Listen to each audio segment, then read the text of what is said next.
Hello students and welcome back to my channel math solutions with Rose ma'am. और आज की class में हम करेंगे देखिए डिस्कस यहाँ पर क्लास 7th का आपको मिड टर्म एग्जामिनेशन का पेपर मैं दिखाने वाली हूँ। सब्जेक्ट हिंदी है आपका और 60 नंबर का पेपर आया हुआ है और नंबर ऑफ़ पेजेस 8 दिए हुए हैं इसमें। सो आप इससे एक आइडिया ले सकते हैं किस तरीके का क्वेश्चन आता है और इवनिंग शिफ्ट वाले बच्चे जो हैं वो भी देख सकते हैं कि कौन कौन से क्वेश्चन इंपॉर्टेंट है जो कि आ सकते हैं आपके एग्ज़ाम में। सो स्टार्ट करते हैं बेटे हमारा आज का पेपर और 2.5 घंटे का आपका पेपर है। उससे पहले आप सभी से रिक्वेस्ट है कि प्लीज़ चैनल को सब्सक्राइब कर दीजिए और बेल आइकन को प्रेस करना मत भूलिएगा। ये जनरल इंस्ट्रक्शंस है। उसके बाद खंड अ है बहुविकल्पीय प्रश्न का। प्रश्न नंबर 1 गद्यांश दिया हुआ है और गद्यांश को पढ़ कर के आपको यहाँ पर बताना है। देखिए कॉर्निस को दोनों हाथों से कौन पकड़ लेता, ठीक है। तो यहाँ पर लिख रखा है ना, और उस वक्त केशव को इतनी तकलीफ़ उठानी पड़ती थी कि उसका दिल जानता था दोनों हाथों से कॉर्निस पकड़ लेता, तो केशव इसका सही आंसर आ गया, ठीक है। उसके बाद है केशव को तकलीफ़ क्यों उठानी पड़ती, कॉर्निस पकड़ने के कारण, है ना। उसके बाद ये हो गया। अब है दूसरा काव्यांश दिया हुआ वह चिड़िया जो वाला, और इसमें क्वेश्चन दिए हुए चिड़िया का स्वभाव कैसा है। तो चिड़िया का जो स्वभाव है वो कैसा है बेटे, संतोषी है, तो संतोषी हो गया इसका आंसर। चिड़िया रुचि से रस से क्या खा लेती है, तो रुचि से रस से क्या खा लेती है वो जुड़ी के दाने, है ना, अन्न के दाने, तो ये हो गया आपके अन्न के दाने आ गया सही से। फिर है यहाँ पर पेड़ पर नीला मोर बैठा है, वाक्य में विशेषण बताना है, तो नीला हो गया इसका, ठीक है। उसके बाद क्या तुम विद्यालय गए थे, उचित विराम चिन्ह लगेगा, तो क्वेश्चन मार्क है तो प्रश्न चिन्ह आ गया। छत पर कोई है, वाक्य में सर्वनाम बताओ, तो कोई हो गया इसका उत्तर। कवि शब्द का स्त्रीलिंग क्या होगा बेटे, कवित्री होगा। उसके बाद एक और गद्यांश दिया हुआ है, हर्ष से कौन भर उठा, तो मुरली वाला है इसका उत्तर।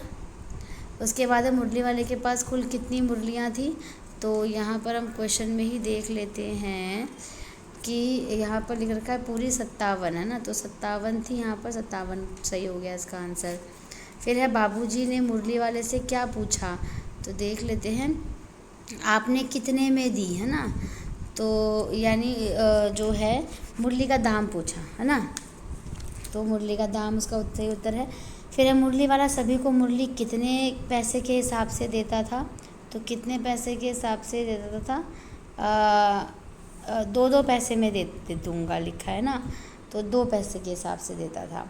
फिर एक काव्यांश दिया हुआ है चिड़िया वाला ही। अब इसके उत्तर देखिए, नीले नभ की सीमा कौन पाना चाहता था, तो ऐसे पाने के दाने, तो यहाँ पे उत्तर है पंछी इसका उत्तर हो गया।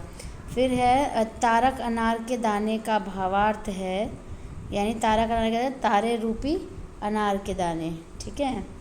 फिर है उपयुक्त पंक्तियों में पंछियों की क्या इच्छा है, ठीक है, तो वो है क्षितिज से मिलने की, ठीक है, क्योंकि यहाँ पर लिखा होगा ना क्षितिज से मिलने की, ठीक है। अच्छा, उसके बाद नेक्स्ट है क्षितिज को कैसा बताया गया है, क्षितिज को यहाँ पर सीमाहीन बताया गया है बेटे, तो सीमाहीन इसका सही उत्तर हो गया।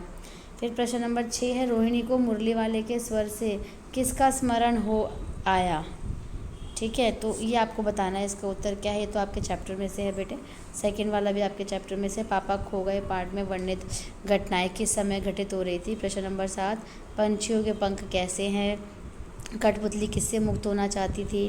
फिर वर्णात्मक है, व्याकरणिक प्रश्नों के उत्तर देने हैं, द्वंद्व मास का उदाहरण बताना है और मुझे का सर्वनाम भेद बताना है और यहाँ पे शब्द का निर्माण करना है। यहाँ बहुवचन रूप लिखना है, मिठाई का मिठाइयाँ होता है। फिर प्रश्नों के उत्तर देना है, मिठाई वाला पानी में फेरी, पाठ में फेरी वाला किन विभिन्न रूपों में क्या क्या बनकर आया। मिठाई वाला पाठ में चुन्नू और मुन्नू की माँ का क्या नाम था। पापा खो गए पाठ में चोरी चोरी चिट्ठियाँ कौन सा पात्र पढ़ता था। पापा खो गए पाठ में सिनेमा के पोस्टर पर किसकी आकृति बनी हुई थी।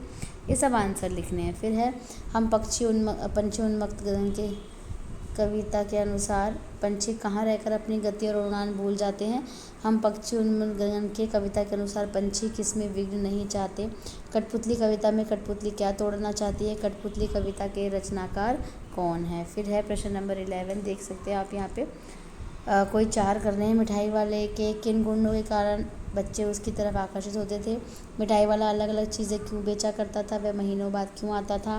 पापा खो गए पाठ में पेड़ और खंबे की दोस्ती कैसी हुई? पापा खो गए पाठ में लाल ताऊ बाकी पात्रों से भिन्न कैसे है? पापा खो गए पाठ में बच्ची को बचाने वाले पात्रों में एक ही सजीव पात्र था, उसका नाम लिखें व बताएं और उसकी कौन कौन सी बातें मज़ेदार लिखी वो भी बतानी है। फिर प्रश्न नंबर 12 में कोई 3 करने हैं। आपके विचार से पिंजरे में हर तरह की सुख सुविधाओं को ठुकराकर पंछी खुले आकाश में क्यों उड़ना चाहते हैं? हम पंछी उन्मुक्त गगन के पाठ के आधार पर बताइए कि पंछी उन्मुक्त रहकर अपनी कौन सी इच्छाएं पूरी करना चाहते हैं? कठपुतली कविता में पहली कठपुतली यह क्यों सोचने लगी कि ये कैसी इच्छा है मेरे मन में जगी? कठपुतली कविता में कठपुतली धागों से बंधे होने के कारण क्या क्या कर नहीं पा रही थी? फिर क्वेश्चन नंबर 13 है बेटे, आपको वृक्षारोपण का महत्व, विद्यालय का खेल दिवस या मेरा प्रिय या मित्र या सहेली के ऊपर अनुच्छेद लिखना है 5 नंबर का 80 से 100 के बीच में। और लास्ट क्वेश्चन है आपको पत्र लिखना है यहाँ पर कि भाई के जन्मदिन में सम्मिलित होने के लिए प्रधानाचार्य को छुट्टी लेने के लिए पत्र लिखना है या फिर छोटी बहन को खेल कूद का महत्व बताते हुए पत्र लिखना है।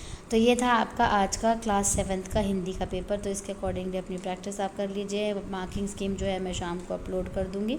So thank you students for watching the video को लाइक शेयर एंड चैनल को सब्सक्राइब करना मत भूलिएगा। फिर मिलेंगे नई वीडियो में और नए टॉपिक के साथ।